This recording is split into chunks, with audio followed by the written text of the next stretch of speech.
রামুদার চায়ের দোকানের আড্ডা একেবারে জমে উঠেছে। কি গো গোপাল দাদু, শুনলাম নাকি তোমার শরীর খুব অসুস্থ? হ্যাঁ, একটু ঠান্ডা লেগেছে। আগের দিন বৃষ্টিতে খুব ভিজেছিলাম, তাই ঠান্ডাটা আরো চেপে বসেছে। তা বাবা, এতদিন ছিলিস কোথায়? তোর তো 4 দিন থেকে কোনো পাত্তাই নেই। আমি একটু শহরে গেছিলাম দাদু, একটা চাকরির পরীক্ষা ছিল। ও আচ্ছা, তো বাবা পরীক্ষা ভালো হয়েছে তো? হ্যাঁ, মোটামুটি হয়েছে। হঠাৎ রবি মাঝখান থেকে ফোড়ন কেটে বলে উঠল, গোপাল দাদু, এসব কথা বাদ দিয়ে একটা ভূতের গল্প বলো না, সন্ধ্যাটা একটু জমে উঠুক। হ্যাঁ দাদু, ঠিকই বলেছে রবি, তুমি একটা গল্প বলো শুনি। অনেক দিন হয়ে গেল কোনো ভূতের গল্প শুনিনি। তোদের তো দেখছি প্রতিদিন গল্প শোনার একটা নেশা হয়ে গেছে। তোরা তো আর গল্প না শুনে আমাকে ছাড়বি না। তো শোন, আমার বয়স তখন 24 কি 25। তখনকার যুগে তো আর কোনো গাড়ি ঘোড়া, ফোন এসব কিছুই ছিল না। বন জঙ্গলে ভর্তি থাকতো সমস্ত এলাকা। তো আমি তখন শহরে কাজ করতে যেতাম। প্রত্যেক শনিবার বাড়ি ফিরে আসতাম, আর সোমবার শহরে কাজে চলে যেতাম। তখন আমাদের গ্রামে স্টেশন ছিল না। জামালপুরের স্টেশনে নেমে হেঁটে হেঁটে বাড়ি আসতাম।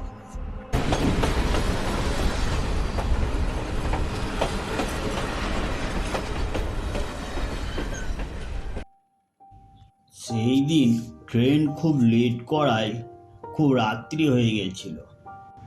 স্টেশনের বাইরে এসে হাত ঘড়িটায় দেখলাম রাত্রি 9টা বাজে। আমি হাঁটতে লাগলাম। তখনকার দিনে রাত 9টা মানে অনেক রাত। রাস্তা সেরকম ভালো ছিল না, পায়ে হাঁটা পথ, তারপর আবার একটা জঙ্গল পার করতে হবে। এমনিতে খুব ভয়ে ভয়ে পথ হাঁটছিলাম। হঠাৎ মেঘের গর্জন শুনে ভয়টা আরো বেড়ে গেল। ভাবতে লাগলাম কি করা যায়। এখানে তো কোনো ঠাঁই পাবো না যে বৃষ্টি থেকে রক্ষা পাবো। ঝামেলার উপর আরেক ঝামেলা। মেঘ ডাকা মাত্রই বৃষ্টি শুরু হয়ে গেল। আমি দৌড়তে লাগলাম।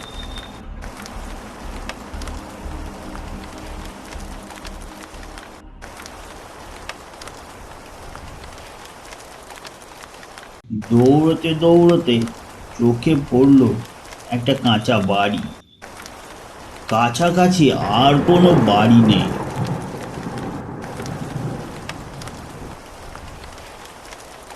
আমি দৌড়তে দৌড়তে বাড়ির বাইরে ঠাঁই নিলাম। থাক বাবা, বৃষ্টি থেকে তো বাঁচলাম।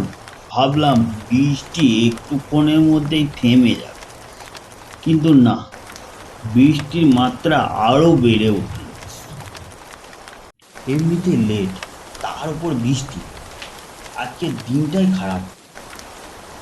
তার মধ্যে যে উঠেছিলাম কি জানি, মনের মধ্যে নানা রকম বিচার আসছে।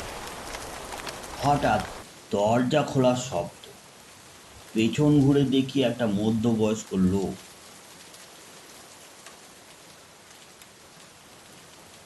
পায়ে ধুতি, পরনে একটা গেঞ্জি।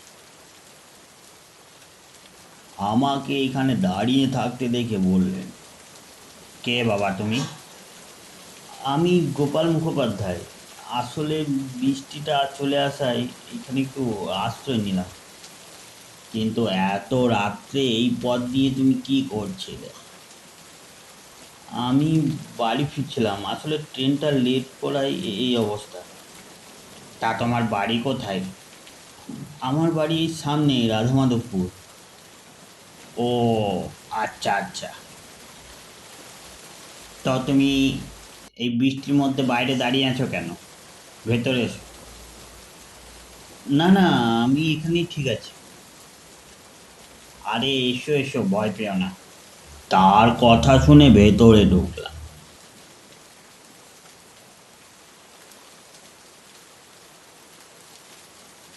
ভেতরে ঢুকে বুঝলাম লোকটা একাই থাকেন বাড়িতে। মনে মনে ভাবলাম, আমি কি ঠিক করলাম? আমি আগেও তো এই পথ দিয়ে হেঁটে গেছিলাম। এই বাড়িটা ছিল বলে ঠিক আমার মনে পড়ছে না। থাকলে আমার কি চোখে পড়তো না?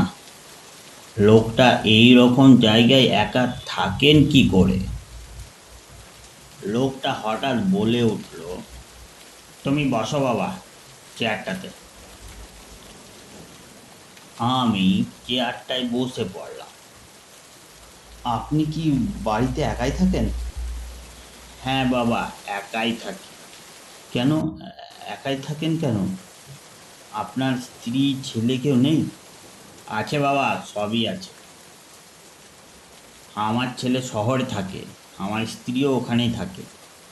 আপনি আপনার ছেলের সাথে থাকেন না কেন? আসলে আমার ওই গ্যাঞ্জাম শহরে ভালো লাগে, আমি এখানেই ঠিক আছি। আপনার ছেলে আপনার কাছে আসে না?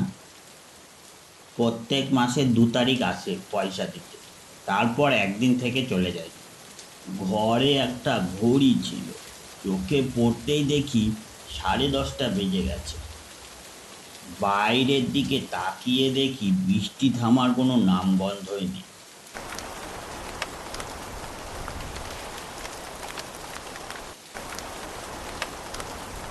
লোকটি বলল, বৃষ্টি সহজে থামবে বলে মনে হয় না। তাই তো দেখছি। কোনো চিন্তা করো না বাবা, রাতটা না হলে আমার বাড়িতেই কাটিয়ে দেবে।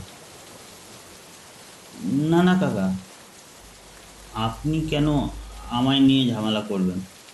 বৃষ্টি না থাকলে ভিজে ভিজে চলে যাব। আরে না না, ঝামেলা কেন হবে? তুমি থাকলে বরঞ্চ আমার ভালোই লাগে। সারাদিন তো একাই থাকি, দেখছো এত রাত হয়ে গেল। তোমার তো খিদে লেগেছে, তুমি দাঁড়াও, আমি তোমার জন্য কিছু খাবার আনি। আরে না না, খাবার লাগবে না। আপনি আমাকে নিয়ে ব্যস্ত হবেন না, আমার খিদে পায়নি। খিদে পাইনি বললে হবে? 11টা বাজতে চললো, তুমি লজ্জা করো না। সত্যি বলতে কি, খিদেও পেয়েছিল খুব। সেই দুপুর 1টার সময় খেয়েছিলাম, তারপরে আর আমার খাবার জোটেনি। তাই বেশি কথা বাড়ালাম না লোকটার সাথে।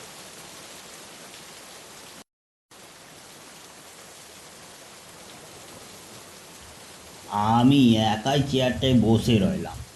বাইরে তাকিয়ে দেখলাম বৃষ্টির মাত্রা একই তালে বয়ে চলেছে।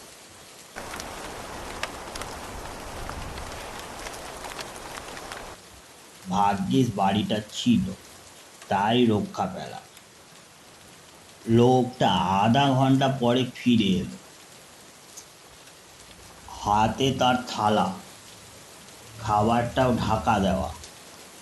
বাবা নিচে বসো। কি দরকার ছিল কাকা এইসব ঝামেলা করার? আরে বসোই না, এত কেন ভাবছো? আমি বসে পড়লাম। লোকটি ঢেকে রাখা খাবারটি আমার সামনে রেখে দিল। আমি ঢাকনার থালা খুলতেই ভয়ে রক্ত আমার ঠান্ডা হয়ে গেল। দেখি ঢেকে রাখা আছে একটা মরার খুলি। এটা কে জগা? এটা আমাদের নতুন শিকার। দেখি মরার খুলিটা কথা বলছে। অনেকদিন পর এমন একটা শিকার পেলাম। যা বলেছিস পটলা। তাহলে আজকের রাতে শেষ খাবারটা জমে খেয়ে। মালটা বেশ নাদুস নুদুস আছে তাই না? হঠাৎ মরার খুলিটা উপরে উঠে পড়ল। জগা তাড়াতাড়ি দরজাটা বন্ধ কর, তাছাড়া খাবার যে পালাবে। আমি ছুটে দরজা থেকে বেরিয়ে গেলাম, তারপর অন্ধের মতো ছুটতে লাগলাম। ততক্ষণে বৃষ্টি থেমে গেছে।